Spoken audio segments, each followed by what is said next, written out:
अस्सलाम वालेकुम नाज़रीन, आज की जो सबसे अहम खबर वो ये है कि साइफर केस का जिसका फैसला मुतवक्किल था 3 फरवरी से पहले, वो फैसला आ चुका है। और उस फैसले में इमरान खान और शाह महमूद कुरैशी को जो है 10-10 साल की कैद की सज़ा सुना दी गई है। नाज़रीन, इस फैसले के बाद जो इमरान खान ने अपना पैगाम जारी कर दिया वो क्या, और साकिब बशीर साहब जो है कोर्ट रिपोर्टर हैं, वो भी इसके मुतालिक जो बता रहे हैं, ये भी हम आपके साथ तफसीलात शेयर करते हैं।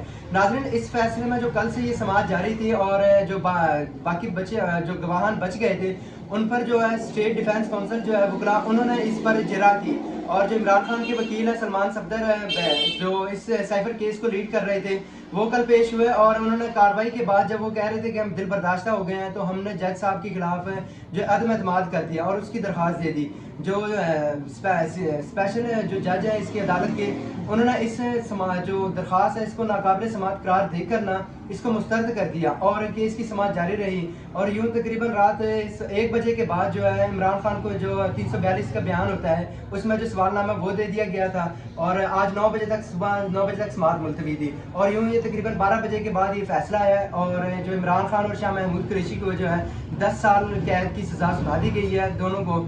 और इस केस का जो फैसला आ गया और जो तोशा खाना और 190 मिलियन पाउंड केस है, इसका भी फैसला देख रहे हैं कि शायद 3 फरवरी से पहले आ जाए, क्योंकि उसमें भी जो है 342 का बयान रहता है। उसके बाद फैसला महफूज होगा और फिर फैसला सुना दिया जाएगा। और नाज़रीन, जो इमरान खान ने जेल से अपना पैगाम जारी किया है कि कारकुनान पुरअमन रहे हैं, ये 9 मई वाला वाक़या दोबारा दोहराना चाहते हैं और कारकुनान अपना वोट पे फोकस रखें और 8 फरवरी को जाएँ और वोट जाके अपना वोट कास्ट करें। और इस फैसले से कोई परेशान हो कोई, ये इमरान खान ने जेल से अपना बयान जारी किया है। और दूसरी जानब जो कोर्ट रिपोर्टर है साकिब बशीर साहब, वो इस चीज़ को रिपोर्ट कर रहे हैं कि हाई कोर्ट जो है इस फैसले को पहले ही उड़ा देगी। उसकी वजह ये है कि इसमें जो है पूरा प्रोसेस ही नहीं फॉलो किया गया है, तो इस वजह से। बाकी देखते हैं, अभी तो फैसला आ गया है, मुकम्मल तफसीलात आती हैं हम आपकी फैसले के साथ वो भी शेयर करते हैं। अभी के लिए इतना ही, अल्लाह हाफ़िज़।